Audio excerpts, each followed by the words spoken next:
Welcome to True House Stories. I'm Lenny Fontana, coming out of New York City. And this week, we're jumping across the pond to talk to one of the, what I call innovators. And when I mean innovation, you're at ground in the beginning of time when this music thing was happening with the transition of Motown into a more soul sound, and the northern scene was cooking up hot, and DJs were coming over, from England to America to see what the Americans were doing in the 70s. So there was some really great times.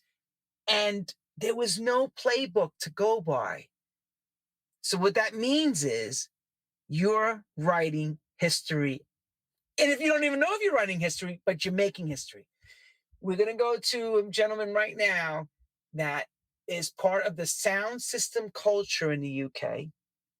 And the mobile sound, where they would bring these massive sound systems out and entertain pre-festivals, anything that you all know today, like we have all these wonderful festivals. Everything is completely, monetized. In those days, it was about love, sex, and rock and roll, baby. And you know what? The driving force was the music and the people that did it. You had guys like Froggy, and then you had guys like this gentleman. I'd like to introduce to the show, Mr. Colin Hudd. I thought you was going to big me up. We took you down, mate. We took you down a few steps. Hi, Lenny. How you doing? Colin Hudd is the man. Do you know, it's been a while, because I've had people say to me, you should have been on a while ago. Well, look, you did ask me last December, and it was unfortunate timing. My brother had just passed. So, yeah, it's great to be on here, Lenny. I've watched some of your shows. I've watched Nicky Holloway, of course. That must have been wild. And to say the least. You got to love Nicky. Now, he does say it as it is. And Frankie Fonzit. We love Frankie Fonzit. Just what?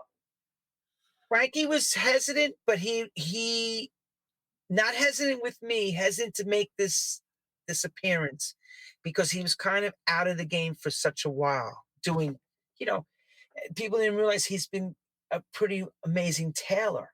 Yeah. Working at a high street shop with like serious players that come out to get dressed. And but it's funny because even back in the day, he dressed impeccably well. Yeah, always. And he's part of the history. He's part of the history. Yes.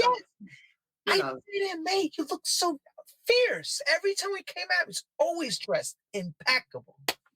He came out of a comment on there, which I found was very, very powerful. And it was just the one thing that I took from it, that was, there were people when he was around there that can break a young man's dreams, He said that, because other things should have been happening with Frankie and they didn't. And, there are people in our business sometimes that can stunt you, for whatever reason. I thought it was very poignant, when he said it, I really felt for Frankie when, these people can break a young man's dreams, and he's happy with his lot, but, I think we've all seen that with different people at different times. People don't give encouragement to this, or they're frightened of someone, He's a beautiful soul, Frankie. Love him a lot, as I know you do. Oh, Frankie. And listen, I love all you guys, because each one of you bring a different element to this whole plethora of what we call the music industry, and the difference on your side of the pond to opposed to our side, Americans to the English, it became a lifestyle. For a lot of people now, you're seeing the children are picking up from where the parents and the grandkids, and it's still, the revival. We're going back. We've had the disco. Now we're into the 80s. Now we're going into the noughties and 90s. Yeah, it's crazy. And it never felt like it ever ended. It's just like it just keeps evolving. Yeah, re-evolving. And you're having parents going out with their kids. I've done some of these gigs. You're like, wow, this is really nice. We're all together. We're drinking together. We're dancing together. I don't want to say anything else, but at least we're doing, this is nice. It's really nice. It's wholesome. That's the good side. Of course, there's a dark side to this business, but we'll leave that to talk. I found the dark side. Don't think it, mate. You actually, you wrote it. You know, you wrote it. Da, da, da, da, da, da. I walked away from the dark side. So of course I entrusted him to get me some great pictures, and everyone loves to see pictures. But as we begin, I ask only one question and one quick question. How does music find the young Colin, the boy, to what we then become later, the DJ? We want to know how this all starts for you. Where does music find you, or you find the music? Yeah, that's a good question. I remember going to clubs locally. I mean, over here, it's probably, I know it's so different. I've got to tell you, when I went to the garage, that's a funny story. Over here, it's so different. If you went to a club, because of the Musicians Union, you'd have a band playing cover versions, and you'd have a DJ. And the DJ would do 45 minutes, and the band would do 45 minutes. And the Musicians Union insisted on live music, and so you'd have to put up with that, and you'd have to have basket meals. You had to be food served on the premises. It's crazy when you think you're going out to dance, but you've got to have chicken in a basket or something, to get the license. So there was a lot of places around, pubs that were sort of pub discos and weekly taverns and everything. It's where Froggy did a lot of, weekly taverns introduced a lot of people into it. I used to go to a place up the road called the Circus Tavern, and above it was a place called the Velvet Lady. And, they used to play 7-inch imports, from the States. And that was kind of the underground. There were not lots, there were a few little underground clubs that were playing this music, like Mr. Penguin and, Luna Funk and loads of, African Music Machine, Dance Master.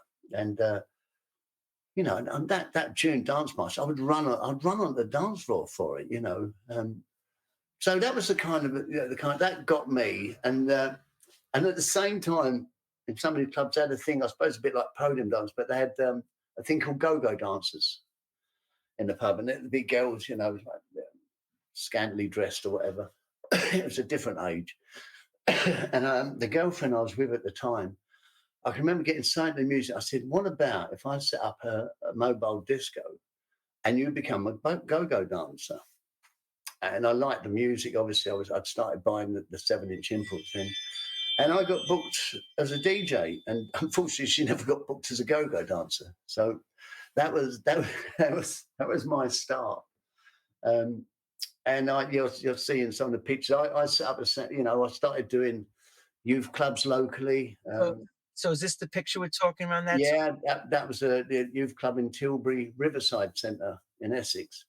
And I was working every night doing all the youth clubs, which was a great little scene. That was where I was playing that sort of music, and a friend of mine, Alex, used to come along and help me set up. And he was really gifted on the music scene. And, other kids, who follow him would ask you for different things, like Juggy Jones, Inside America and all that. So you had that little following then, So that was more in 71, what would have been playing around that time? Oh, 71, I can't remember. That's all a bit right. I mean, I can remember Mr. Penguin, Luna Funk and stuff like that. Probably more 73.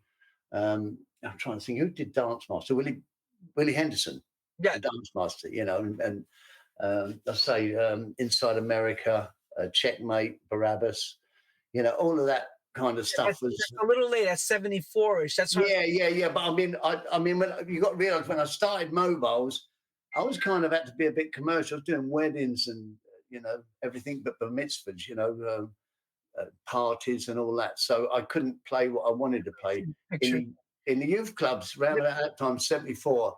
Then I could start playing, the music for the kids. I might have to drop into a bit of soft rock or whatever now and again. But that's what I was going to say, because you would have had bands like Chicago. Yeah.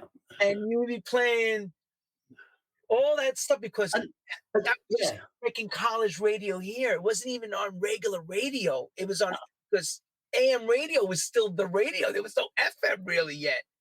No, that's right. I can remember, I don't know about you, when FM come out, I didn't like it because it didn't have that ambient sound of A&M, AM. And I'd think, oh, that sounds too unnatural. Of course, it's just clear. It's clear. Right, it didn't have this big wax paper sound on the road. Oh, shit. Everybody wants to know what's going on. So everybody, alert, attention. So it sounded like somebody was like I talking. know. I'd go back to AM because I was like, no, that's unnatural, you know. Because it was mono too. Now, no, everything was in mono. No top end, no low end, everything mid range. Oh God, that's funny. I mean, also, I mean, 70s as well, early 70s. I was playing things like Rolling Stones. Rolling Stones were a great dance band, you know, Jumping Jack Flash, Satisfaction, all that stuff was great. You know, as Beatles tracks, you know, it's all based on R&B. So, you know, for a party, that was great. You could do all of that. And of course, all of the Motowns, you know. Sure. That would have been your whole night, your Diana Ross. Exactly. Couple of compilation albums, you were good to go. Unfortunately, it put so many tracks on them, the needle would stick right out and it'd be so quiet. You know those compilation albums with 22 tracks on one side, everyone. It's never going to sound good, is it? Good. Take everything compressed, squash. Essence of needle is in there. Bang for, as they call it, bang for the pound or bang for the buck. Yes, exactly. So that was where I started from, and I got a real big passion. It was, as we mentioned earlier before the show started, and I can remember I'd pick up these 7 inches, and suddenly I started noticing his name, a Moulton mix, and it was Tom Moulton, you know, and I knew that, you know, there were certain names that you picked up. That was interesting, you know, all the other guys as well. But I remember listening to a tune from, it was Bobby Moore, Call Me Your Anything Man. And on the B side, which was one of those very compressed because it's a long version on the 7-inch, was this beautiful long version of Call Me Your Anything Man. And I remember playing it. And I always put that as one of my sort of big intros into that scene, and definitely into Tom Moulton. And obviously, you know. Well, think about it. There was no one, and I mean no one, that was mixing records at that time like that. No. Extending records and nobody was doing that. It was like unheard of yet. No. And I didn't do it. Why until when I started at Flicks. You know, all that other time. In England, we were very much this is why I don't know the name of tracks now. You know, back in the 70s, I mean, this is, that was, this is, that was, this was. In England, they wanted you to talk. You know, that's what they wanted to do. And I mean, when Rusty come along and started doing the new romantic nights at Flicks, he didn't talk. And we've all found it really alien. I remember they brought a guy over, a guy called Romer, to a club called Stage 3, and he was going to mix all night. And we all found it really weird. You can't run a club like that, because I know it happened in America, but over here it was always that old story. You know, you had to be a bit of an MC. You had to take the mickey and have fun with people. You know, you're going to do Dance of the Virgins from memory and all of that, just trying to make jokes with them. And between the records. I hated it because I had friends of mine that was really good at it. You know, a guy who I learned a lot from, Steve Wood at the Velvet Lady. Yeah, he was really good. He'd think of all these really witty things to say all the time. I wish I could think of that, you know. So what do you do? What do? You do the best you can, and you get to your next record, and everybody screams. Exactly. But at least I remember what they were called. Yeah. No. Name them out, right? You were like a radio personality in a sense. Yeah. Which is what club owners wanted, you know. But I remember when Oakie phoned me to do, which we move on to, when he phoned me to do Spectrum, he phoned me up one night and he said, I want you to come down and spin for me tonight. I said, where's that? He says, in London Heaven. He said, I said, what do you want me to play? With all that stuff you played for me around your house that time, all that housey stuff. And I went, okay. He went, but don't talk, just mix. I remember thinking, that's the easiest gig in the world. Mate. Yeah, I ain't got to talk. You know, and I just went in there. I remember smashing them up, bang, bang, bang. I remember him walking in about halfway through and saying, why don't you get them going a bit? You know, and I look down, the crane's going crazy. It just seemed so easy to not talk. And of course, my mixing was all right. You know, I'd been doing it. What I used to do at Flicks was mix and then do the talking bit, you know, but my buzz was doing the mix. And then I'd do what was expected of me, the introduction and the back introduction and whatever. But in the same time, I was teaching myself how to mix. So before we get to that point, because that's Flicks time, but let's talk about this, how this came about to build this sound system. Look, everybody, the Colin Hudd Gemini stereo thick system. I can't believe you ID'd those speakers. Yes, I'll tell you why in a minute, but he goes and builds this system from an American system. Check this out. So he sends you the picture, and I go to him, Colin, wait a minute, is these the electric voice of the theater? He said, oh my God, that's it. I said, they look like the voice of the theater. I've never seen anybody else make those speakers except Altec Lansing. Well, my friend had the diagrams, and I had a friend of mine, Dave Hudson, was a chippy, and he was going through a breakup. I wasn't with anyone. My house became a lumberyard. But my downstairs was just for building speakers. He'd finished work, come round, we'd carry on, folding the speakers and everything. My friend had got the designs from them, and we copied it, and we built them, and then covered them, and that was it, But I always remember Altec Lansing voice of the speaker, with the spec and everything. And when you just ID'd it, I was like, wow, no one's ever said that. Okay, so here's how we know. Okay, so Ralphie D from Odyssey 2001, Saturday Night Fever, the two main speakers in the picture, and he played on them, was the Altec Lansing Voice in Theater. All the clubs that Alex Rosner from Rosner Custom Sound, New York, he installed voice in theater systems. Wow.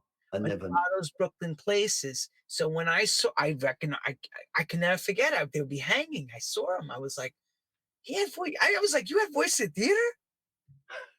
Well, we ended up hanging those in Flicks for a while until we put the big new system in, which we got. Now here's the thing: you carried this thing around. Yeah, well, I had roadies, thank God. But I told you earlier. What happens? My friend finished building it, and I used to have a thing over here called it's a full transit van. And anyhow, we said, right, okay, let's take it out on the road. But we've got two speakers in, and that the deck unit. We couldn't get the other two speakers in. We could get the horns in up top, and I've gone, sugar. The van's too small. Yeah, really, I could see why. You got a whole band of equipment that you got to bring. So I had to buy a big twin wheelbase thing so we could get them all in. Look at this. Look at the size of those speakers. Yeah. I'm shocked you don't even have back issues today. I do. Of course I do. So could you imagine, everyone? He's carrying around that console loaded, okay? These speakers stacked up, right? And then this is what you're getting ready to go see him do. I was young. Young, fun, and ready for everyone, and ready for action. And this is what he was showing you. He wanted you to come. He knew you. It was all about disco. Look, bell bottoms, the whole deal. And his twin brother. Him and his twin.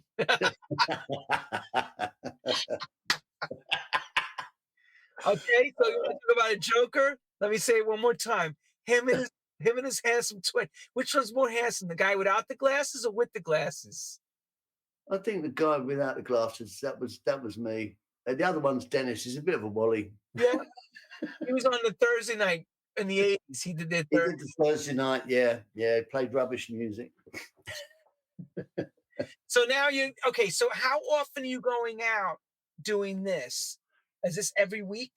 No, I was going out with that. I mean, I was doing all the youth clubs and everything. But then around that time, about a year after I'd finished that, I went and I applied for a job at a place in Canvey Island called, I was applying from all, but there was a place called the Monaco. And I went there and I got a job warming up for the DJ, and it was a cabaret place as well. So I warmed up for the DJ, which I'd gone from earning, and it sounds silly, but I was earning £35 a go with my sound system. I mean, going 70s, to 3 or 4 quid, $5, I think, for being a warm-up DJ. Then I had another guy taking my gear out and driving my van, so I was getting money from that. But then it got me on the run of being in clubs. I wanted to be a club DJ, I wanted to make that transition. And then shortly after that, there was an advert for the Goldmine in Canby Island for a DJ, and I had to audition for that. And I got that job. And then a girlfriend I was with saw an advert going, you have to get a license in this country, you have to post what your intentions are. And she lived in Dartford where Flicks was, and she told me about this application. And I got the application in to the guy that was applying for a license. And did you send with that application? Did you send in that picture with the bunnies? No, I sent him the one of me in the flares. The flares you did, but you forgot the one to say, "This is what I'm bringing to the club. Don't worry, you'll be all right." No, I sent him the Colin Hudd pictures, which he still brings up. He's still a friend of mine. He goes, "I can't believe you sent me that." I'm like, "Yeah, well, it's all really." Well, with the flares. Yeah, that one. Why did you send me that? He said. He didn't have the platform shoes. You just went with the flares. You went, really? All right. You've been neat and tidy. Good. So yeah, that was Then, as I say, you came down and saw me play at another club I was working at in Gravesend. Look, before people don't realize we all had to audition for club owners. Even in New York, same thing. What was this audition entailing you to do? You went there. What'd you have to do? You had to play a night. Was it during the afternoon? No, the good one for the Goldmine was you had 4 DJs and you all had 1 week. So I did a Thursday and a Saturday, and then next week someone else did a Thursday and a Saturday. And this, I always suffer a bit from this impersonator syndrome. Where I don't think I should be doing so. So I just assumed I wouldn't get it, and then at the end of a month, he phoned up and he went, "I'd like you to be the DJ," which was like, wow. We don't, it's a safe thing sometimes, isn't it? Don't expect something to happen. And if it does happen, then happy days. So yeah, that was the audition, was a proper audition where I was just DJing for the night. It wasn't like doing, how can you audition for as a DJ, do 5 minutes? It's not like you're telling jokes or something, is it? You play a record and say, "Is there, I'll put a record on." It's come on. So yeah, that was the audition. But other places was they'd actually come and see me work. As I say, this guy came and see me work at Wings and was happy. He liked the way I talked on the mic, which I thought was a bit I didn't like. Oh, the microphone part. Yeah, he liked that. He said, "I love it when you take the piss out of people." Oh man. But is that really modeled after Tony Prince? I think it was modeled after all kind of DJs. All DJs had to be a sort of, they call it a personality DJ. There's a lot of the DJs. It's how it was. The one who started breaking the mold was obviously Froggy. And there was a guy in Record Mirror called James Hamilton who would do write-ups and put BPMs of tracks. And he was talking about mixing, and I thought, I'm going to try this. And obviously, no one taught me, but I kind of worked out the rudiments of it, And I can remember Rusty Egan coming in once, and you pick up these little people telling you different things if you just listen. And he said, "Your mixing," he said, "you're in time, but your bars are all over the place." And because I was mixing a 4-bar and an 8-bar, and so it's a bit of cement being delivered. And then another guy came over to me, a guy called Terry Ray, who was a radio DJ, and he said, "Your mixing's great." He said, "But your levels, one would be that level, and then so there was all constructive criticism that I had to take on board, and so I was teaching myself. I taught myself how to mix, and I kind of tried to teach myself how to do it better, Yeah, that's the thing. There was nobody to go listen in those days. No. Only Froggy. Froggy was a pioneer. Froggy was a pioneer in mixing over here, and of course, the scene that he was in, the soul funk mafia that was in, a lot of them didn't like it because he was doing something they were all personality jobs. They'd all be doing, but he could get people excited with just the music. Bringing another track, that the joy of bringing another track in and lifting that crowd, with what they're hearing coming in. And if people can't do that, then you're a threat. You're a threat to that DJ. That's how I saw it. Anyway, I could be wrong. So no, of course. So the guys that were actually in Blackpool in that area doing at the Wigan Casino we're talking about, they would just be playing record, talking, playing another record, correct? Yeah. And Froggy comes in with this new style called Changes. Yeah. I don't know. I can't comment on Wigan and up north. I mean, unfortunately, I was never a northern DJ. I mean, I'm talking about the soul scene down south, which was a different. It wasn't as intense as the northern soul scene. It was a scene, but it was a different scene, a different tempo, and a different style. So I can't actually comment on what they were doing up north. I know one of my biggest friends is Yogi, who's a northern DJ, and he's a DJ that come to DJ my birthday. When you're listening to someone and you just sit back and you think, really, he played for an hour, and I just wanted it to be 2 hours. It was just, please don't let it stop, because I had a room full of my family and everything for my 70th birthday. And there was no one come over and said, "Oh, this is a bit random." It was all just. It was the best gig. It'd been a long time since I've been out somewhere and thought, yeah, that's enjoyed that much. It was a grand day out. Yeah, Yogi Horton's a very good. Yeah, very good, very good. It was Keely and I went up to his MFS. I'm going up there again in a couple of weeks. We went up there. She wanted to go to Edinburgh. She'd never been to Edinburgh. It's very topical at the moment, but a couple of years ago, and we went to MFSB. Well, I just haven't danced in the club. My knees were shot for weeks after. I hadn't danced that much. I was there at the end of the night, still dancing, and I was like, "What's going on? I'm going to pay for this in the morning." But it was just really good, and you've got a room full of people that just. And because I said, "You want me to play?" You can play whatever you want as long as it's good.